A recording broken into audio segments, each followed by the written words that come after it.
World number one, world number two, what could we ask for in the season-ending championship? So two guys in the top of their game. Novak hasn't actually lost a match since the US Open final, and Nadal being world number one, so who can tell who's going to win today?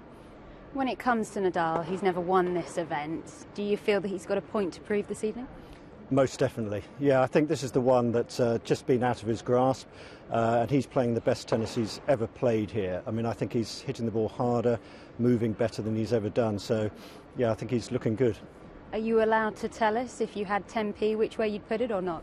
No chance, no chance. And genuinely on this one, I don't think you can tell. They're both so, so good at their game at the moment, playing probably the strongest tennis, both of them. So I think we're in for an epic. This is the last day, so tell me, how has the 2013 event been for you? Well, it's been fantastic. I mean, we've had over 260,000 people again. It's the fourth highest attended sporting event in the UK. So for us, as the sort of the Super Bowl of the ATP World Tour, what a way to end the season. And when it comes to Andy Murray missing, do you think that's impacted on the tournament, either in atmosphere or in ticket sales at all? No, I think obviously, as promoters, we would, love to have Andy. I mean, especially after we won Wimbledon. So you'd be foolish to say, that it's not a shame that he's not here. And we hope he's back next year, which I'm sure he will be. And he's such a huge draw now. But the event is so global. And if you see, if you sat here in the arena and you see the amount of Swiss flags and Spanish flags and Serbian flags, it's a truly multicultural event. I know that you still don't know what's going to happen from 2015 onwards to this tournament, but this is a bit of your baby, really. How would you feel if it did leave London? Well, we've put a hell of a lot of work into this, and we're very proud of what we've achieved. Not many people thought this would actually work in year one. People sort of said tennis is very much a summer sport over here with Queen's and Wimbledon, and to have it in November, there were a lot of doubters, but we started off with 250,000 people in the first year, and it's continued to grow every single year.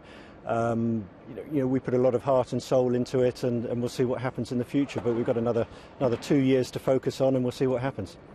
When Novak Djokovic said earlier this week he does feel a bit more of a social responsibility for moving tennis around the world, do you think he does have a point there?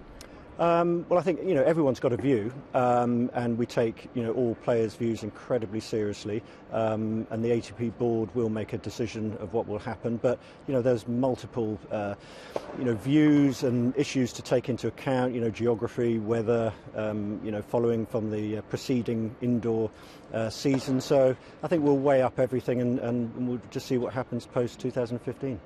Do you have any idea when a decision will actually be made about where it goes post 2015? I don't have a specific date, but I think obviously this year, going into sort of next year, we'll have an answer. So wait and see.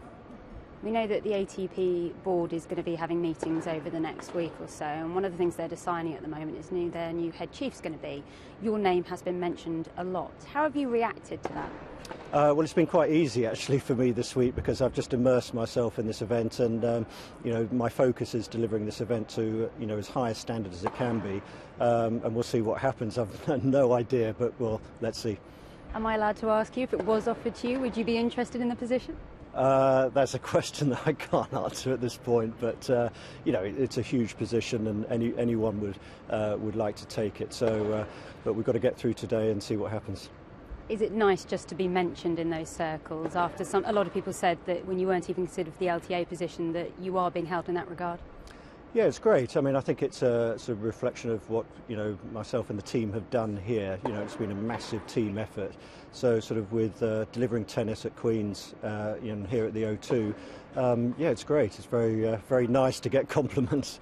One of the main areas you get compliments from is from the players. Tell us what the secret is to keeping the big names in the world so happy. I think it's incredibly simple. It's just listening, really, and that's all anyone wants to do.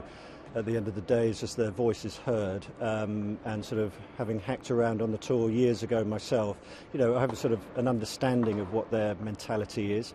The demands on tennis players now are so huge. If you see how physical the game is, and how much they play, they just want to be heard. It's that simple, really.